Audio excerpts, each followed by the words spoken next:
Hello students, welcome back to physics class. Students, आज हम यहाँ पे अपना नेक्स्ट टॉपिक करेंगे। राइट बेटा, हमने rotation of a rigid body देख लिया था। ठीक है, आज हम क्या कर रहे हैं कि अगर कोई बॉडी हमारी एक्स वाई प्लेन के अंदर थी और जेड एक्सिस के अलोंग, आपने क्या कहा था कि कोई बॉडी है मेरी एक्स वाई प्लेन के अंदर है और वो जेड एक्सिस के अलोंग क्या कर रही है, रोटेट कर रही है। ठीक है, तो रोटेशन तो आपने उसकी दिखा दी, लेकिन रोटेशन के कॉरस्पॉन्डिंग वहाँ पे कुछ काइनेटिक एनर्जी भी वो बॉडी लेके रखती है।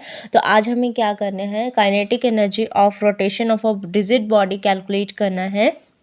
और उसके बाद हम नेक्स्ट टॉपिक पे चलेंगे जो कि हमारा होगा मोमेंट ऑफ इनर्शिया, उसकी फिजिकल सिग्निफिकेंस। ठीक है, ये सारे रेडियस ऑफ गायरेशन, ये सारे टॉपिक्स हम कवर करेंगे आज के लेक्चर के अंदर।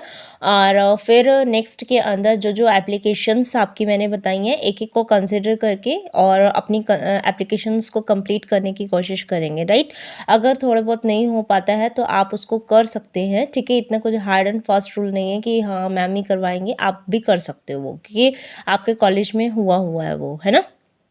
तो चलिए करते हैं। ठीक, इसमें हम मान के चलते हैं कि हमारे पास ये एक बॉडी है कोई पर्टिकुलर। ठीक है, यहाँ पे हम क्या करके चल रहे हैं, कोई ये जेड एक्सिस है और हम ये कह रहे हैं कि ये हमारे पास क्या कर रहा है, रोटेट कर रहा है। एंगुलर वेलोसिटी इसकी ओमेगा हो गई। और यहाँ पे हम क्या कर रहे हैं, अपने पार्टिकल्स को कंसीडर किए हुए हैं। ये मेरे पास m1 पार्टिकल हो गया, सपोज m2 पार्टिकल हो गया, ये मेरे पास m3 पार्टिकल हो गया। इनकी मैंने डिस्टेंस इस एक्सिस से बताई हुई है। राइट, इस एक्सिस से अगर डिस्टेंस बताऊंगी तो ये r1 हो गई, ये r2 हो गई और ये r3 हो गई। और हमें पता है ये पर्टिकुलर किसी उसमें, जैसे एक का मैंने आपको कल करके दिखाया था, है ना।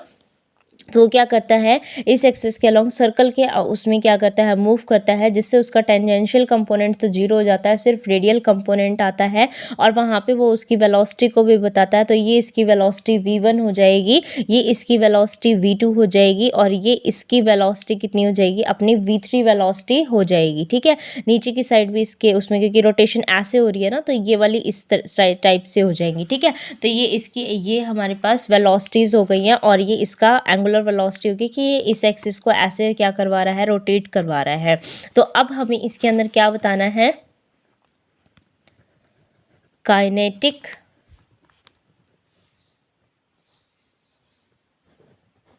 Energy of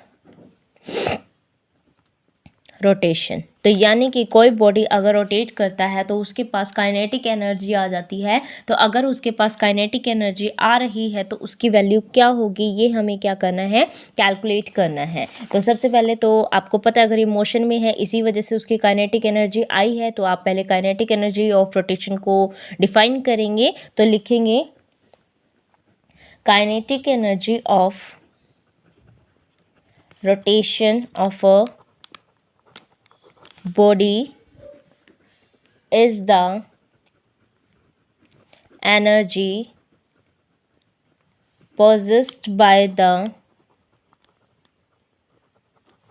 body on account of its rotation about a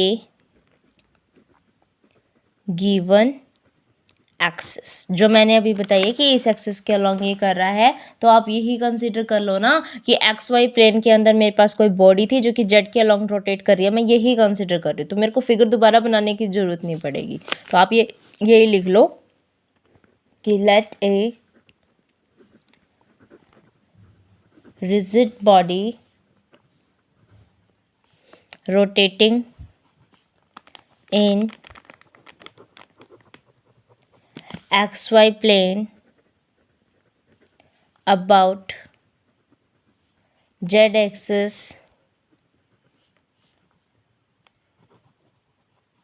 with a uniform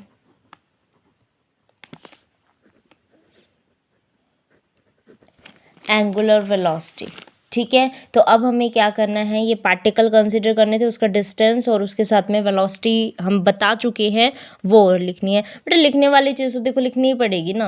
हम यूँ सोचते हैं कि भाई हाँ ये इतना सारा लिखवा रहे हैं, लेकिन क्या लिखवाया मैंने, एक काइनेटिक एनर्जी की डेफिनेशन लिखवाई है, बोल रही हूँ ये बॉडी ऐसे ऐसे इस प्लेन में है और इसके अलोंग मूव कर रही है, तो वो लिखवाया है मैंने। फिर जो बॉडी है उसके अंदर पार्टिकल्स आपने लिए हुए हैं M1 M2 M3 और भी हो सकते थे। डिस्टेंस आप जेड एक्सिस के अलोंग बता रहे हो, R1 R2 R3, और वेलोसिटी आप बता रहे हो V1 V2 V3, लिखनी तो पड़ेगी। भी बताया है आपने, तो जो इसको देखेगा उसको सपने को ही आ रहा है कि V क्या है, M क्या है, R क्या है। आपको पेपर में तो लिख के आना पड़ेगा, तो इसीलिए हमें यहाँ पे लिखना पड़ेगा। क्या लिखोगे? Let the body consist of particles of masses M1 M2 and dash so on at a perpendicular distance R1 R2 and dash so on respectively from the axis of rotation, ठीक है। and if V1 V2 and so on are respective linear velocity of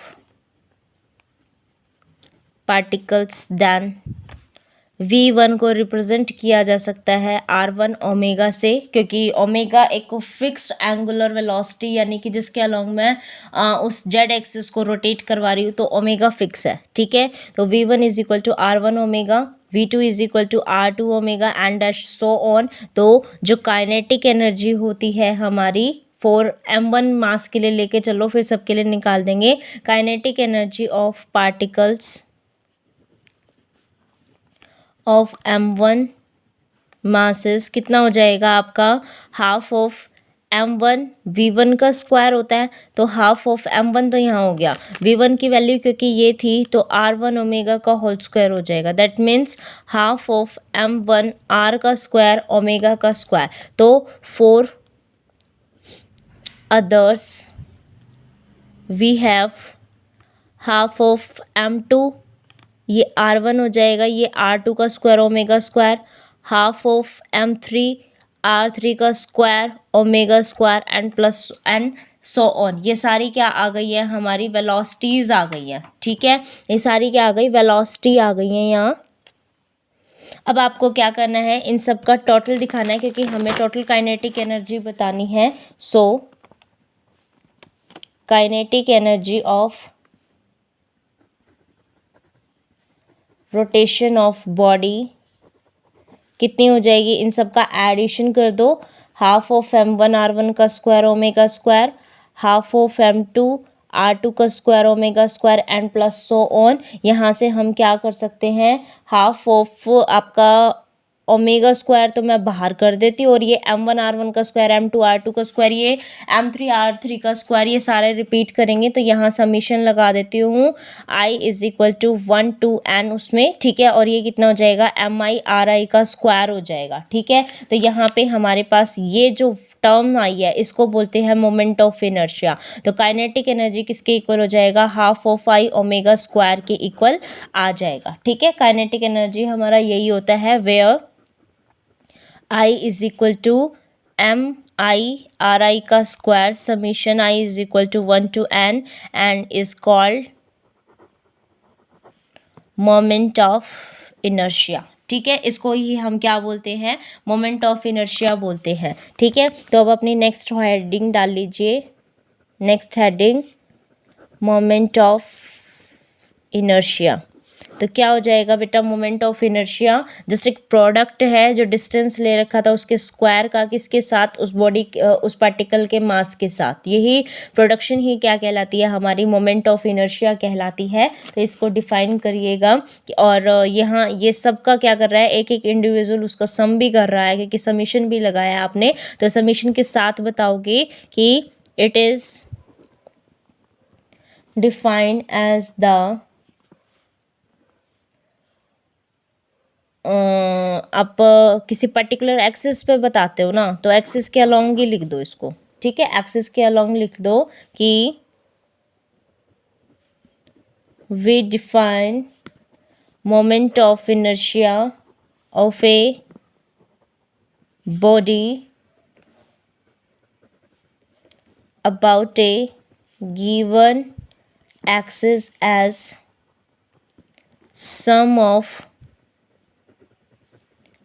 product of masses of all particles of body and squares of their respective perpendicular distances from the axis of rotation. ठीक है, and it is represented by I, such as I is equal to summation I is equal to 1 to n mi ri का square. किस किस पे depend करता है बेटा? एक तो ये आप देख सकते हो, एक तो इसकी पोजीशन पे डिपेंड करता है, ठीक है, shape of the body, size end of the body, और ओरिएंटेशन आपकी किस अकॉर्डिंग आप उसको वो कर रहे हो उसके ऊपर, और मास पे डिपेंड करता है, तो उसके जो डिस्ट्रीब्यूशन ऑफ मास है अपना एक्सिस के अलॉन्ग, उसके ऊपर भी ये डिपेंड करेगा कि कितना मास डिस्ट्रीब्यूटेड हो रहा है। ठीक है, तो आप लिखोगे the value of I depends on first shape and size of body, next second position of axis of rotation, next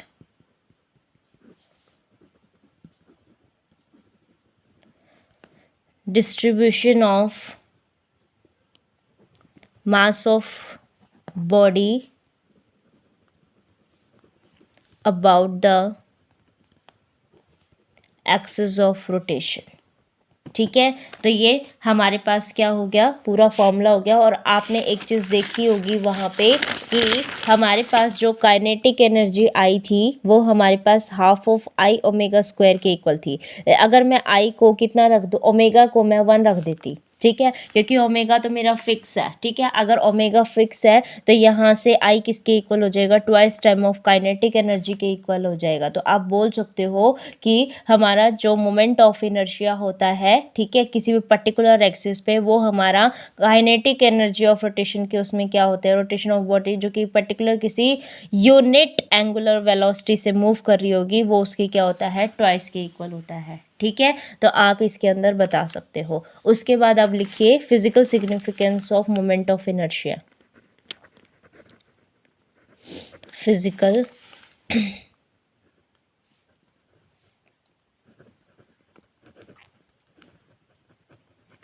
significance of moment of inertia, heading डाल लीजिए, physical significance of moment of inertia.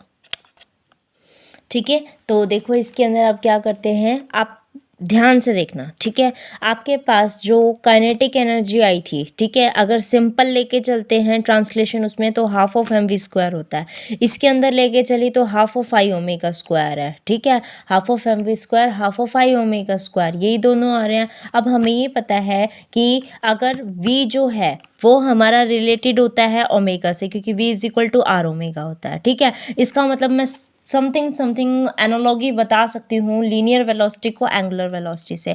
अगर वो दोनों ही ठीक थे, हमारे same उसमें थे, तो मास को भी मैं किसके उस पर बता सकती हूँ, मोमेंट ऑफ इनर्शिया। देखो फॉर्मूला लिखते हैं, पहले उससे कंपेयर करते हैं। ठीक है, फॉर्मूला लिख के कंपेयर करते हैं। तो as the kinetic energy of translation of body is given as half of mv square, let it be equation 1। ठीक है, and the kinetic energy of rotation of body is equal to half of I omega square, let it be equation 2। ठीक है, इसको first मान ली, इसको second मान लिया। ठीक है, equation first and equation second हो गया दोनों, क्योंकि काइनेटिक एनर्जी है तो यानी कि कंपेयर करूँ तो मास की पोजीशन पे तो ये है, इसकी पोजीशन पे ये है। इसका मतलब mass is something analogy to the moment of inertia and linear velocity is analogy to the this angular velocity. So the kinetic energy of the rotation of body is also the analogy to the kinetic energy of the translation of the body। हमने ये बताया है। इसका मतलब क्या हुआ कि moment of inertia जो है वो हमारा सेम प्ले रोल करता है जैसा हमारा रोटेशनल, उसमें जैसा मास जो है वो किसके अंदर करता है, हमारा काइनेटिक एनर्जी जो लीनियर मोशन हमारे पास होता है उसके अंदर करता है। कंपेयर सारे उसमें से हुआ है तो यानी कि ये भी इसके इक्वल ही हो गया। तो आप लिखोगे V is analogy of angular velocity omega in rotational motion and kinetic energy of translation is an analogy of kinetic energy of rotation in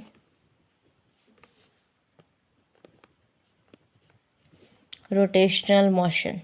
तो ये भी इसके एनालॉगी होगी, काइनेटिक एनर्जी उसके एनालॉगी होगी, तो मास और मोमेंट ऑफ इनर्शिया ही तो बचा, वो दोनों भी क्या हो जाएंगे, एनालॉगी हो जाएंगी।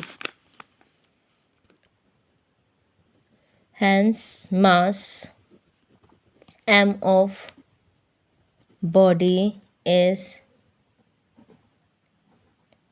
analogy of moment of inertia I of body in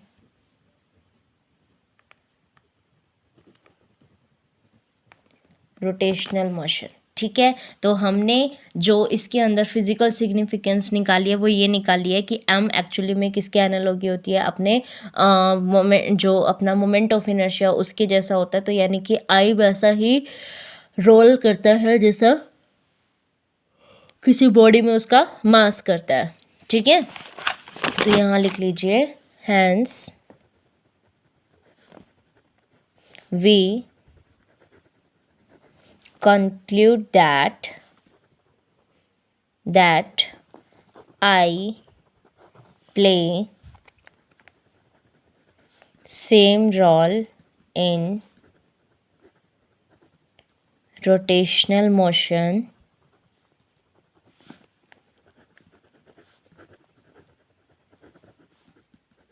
as am play in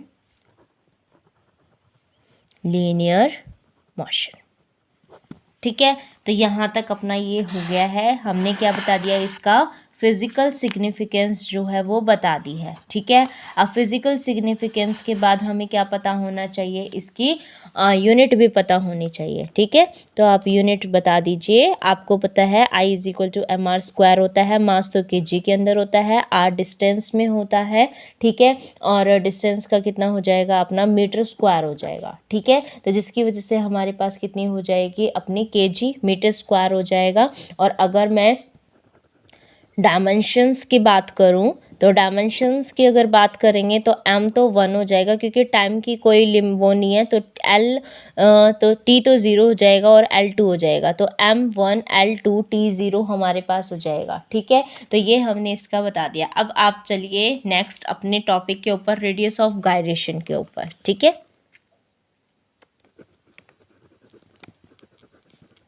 radius of gyration, बहुत लोग इसको जायरेशन भी बोलते हैं। ठीक है, गायरेशन भी बोलते हैं। तो आप जैसा प्रोनाउंस करते आ रहे हो, 12th में या 11th में था आई थिंक आपके ये वाला है ना, मोमेंट ऑफ इनर्शिया वाला, तो उसमें आपने पढ़ा होगा इसको।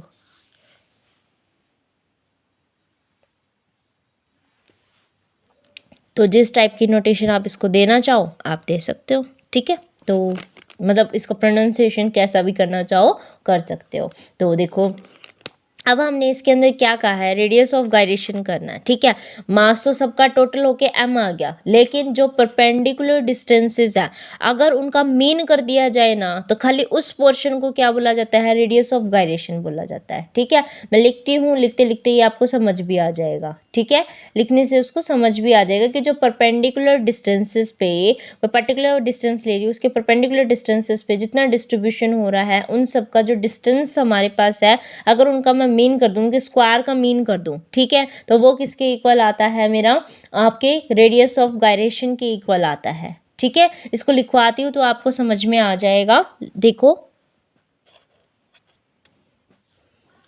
लिखो भाई, पहले इसका फॉर्मूला जो यहाँ से मैं बता रही हूँ वो लिख देती हूँ, ठीक है।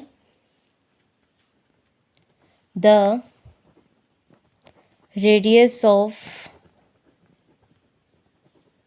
gyration of a body of mass m with respect to an axis of rotation in term of moment of inertia is given as I is equal to mk square, where k mass हम total ले रहे हैं ना, तो where k is radius of gyration, ठीक है। इसको निकालना कैसे है, वही हम जैसे हम पहले कर रहे हैं उसी टाइप से ही करना था जो मैंने आपको बताया था कि हमारे पास एक ये है, इसके अंदर ये मेरे पास बॉडी हो गई, ठीक है। सपोज ये मेरे पास एक्स वाई हमारे पास हो गया, ठीक है। यहाँ पे मैं क्या करके चल रही हूँ, ये मेरे पास सारे पार्टिकल्स हो गए, ठीक है, और एक मैं बीच का मान के चलती हूँ इसके अंदर सेंटर ऑफ मास के लिए, तो ये एम एम एम एम ये हो गया, ये मेरा सेंटर ऑफ मास हो गया जो इनके बीचों बीच है, ये R1 R2 और ये मेरे पास कितना हो गया R3 RN हो गया। इन सब का जो मीन लेके चलेगा वो सेंटर ऑफ मास के कोरस्पॉन्डिंग होगा जो कि कितना हो जाएगा RN हो जाएगा, ठीक है। तो इसका मतलब जहाँ पे सारा का सारा हमारा मास कंसंट्रेटेड है उसका जो परपेंडिकुलर डिस्टेंसेस एक्सिस से हम लेके चल रहे हैं वो हम क्या कह सकते हैं, रेडियस ऑफ गायरेशन बोल सकते हैं, ऐसे भी बोल सकते हैं। और दूसरी डेफिनेशन इसकी ये भी बन सकती है कि हम जैसे इसका स्क्वायर जो है ना वो किसके इक्वल होगा, आपका square of distance of individual particle from the axis of rotation, mean of the square कर रहे हैं हम, ठीक है, यानी कि रूट ऑफ मीन कर रहे हैं of the square of distance perpendicular, इन सब का जो परपेंडिकुलर डिस्टेंस आ रहा है उनका सबका मीन और फिर उसका रूट जो है वो RN के इक्वल आएगा, ठीक है। यही मैं बता रही थी पहले भी, तो आप कोई से भी डेफिनेशन इसके अंदर यूज कर सकते हो, ठीक है। सारा मास कंसंट्रेटेड है और वो रोटेट कर रहा है पर्टिकुलर से, ये वाली भी और जो दूसरी बताई है वो वाला भी, तो दोनों लिखवा रही हूँ मैं, ठीक है। तो आप लिखिए k is defined, first definition है यहाँ से, ठीक है, ताकि मैं सारा का सारा करे और फिर बाद में उस तक पहुँच जाए दूसरी वाली तक भी, ठीक है। k is defined as the perpendicular distance of a point from the axis of rotation under consideration where whole of mass of body is assumed to be concentrated such that its moment of inertia about given axis remains same as it was with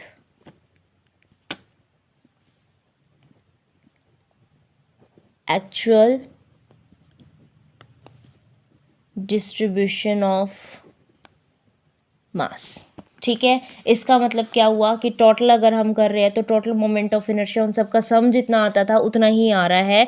तो हमारे पास आई किसके equal हो जाएगा, I1 I2 I3 and I4 and so on, इस तरीके से हो जाएगा। तो अब यहाँ पे nth तक था तो हम इसको nth तक करके भी कर सकते थे। तो ये कितना हो जाएगा, M1 R1 का स्क्वायर प्लस में M2 R2 का स्क्वायर एंड प्लस में सो ऑन, इस तरीके से चलता जाएगा। यहाँ से मैंने क्या किया, M को मैंने कॉमन कर दिया, तो अंदर कितना हो गया, R1 का स्क्वायर R2 का स्क्वायर एंड प्लस में सो ऑन हो गया। n से मैंने डिवाइड भी कर दिया, n से मैंने मल्टीप्लाई भी कर दिया। ठीक है, तो ये जो डिवाइड होके आया है ये क्या हो गया, मेरे पास टोटल रेडियस ऑफ गायरेशन जो मैं बता रही थी वो हो गया, और एक पार्टिकल का मास और n से उसको मल्टीप्लाई कर दिया तो टोटल मास आ गया। टोटल मास को मैंने कैपिटल M से डिनोट कर रखा था, तो ये कितना हो जाएगा m, और इसको क्या लिख सकते हैं हम, k का स्क्वायर। तो k का स्क्वायर इसके इक्वल आया है, तो ओनली k किसके इक्वल आ जाएगा, root of mean of square of each perpendicular individual जो डिस्टेंसेस आए हैं from the axis of rotation, वो हमारे पास आ गया है। तो आप यहाँ से इसको बता सकते हो कि where k is equal to under the root of R1 का स्क्वायर R2 का स्क्वायर एंड प्लस में so on divided by n, so k can be defined as the root of mean of square of distance of individual particle from axis of rotation. ठीक है, तो यहाँ पे हमारे पास क्या आ गया, पूरा का पूरा रेडियस ऑफ गायरेशन तक का मैंने आपको कंप्लीट करवा दिया है। ठीक है, इसके बाद हम नेक्स्ट चलेंगे इसके एप्लीकेशंस लेके, एक एक एप्लीकेशन को लेके फिर हम इसको डिस्कस करेंगे। ठीक है, तो आप अपनी जो नोटबुक है वो यहाँ तक कंप्लीट कर लीजिएगा। ठीक है, thank you for watching this video and keep sharing with your friends. Thank you.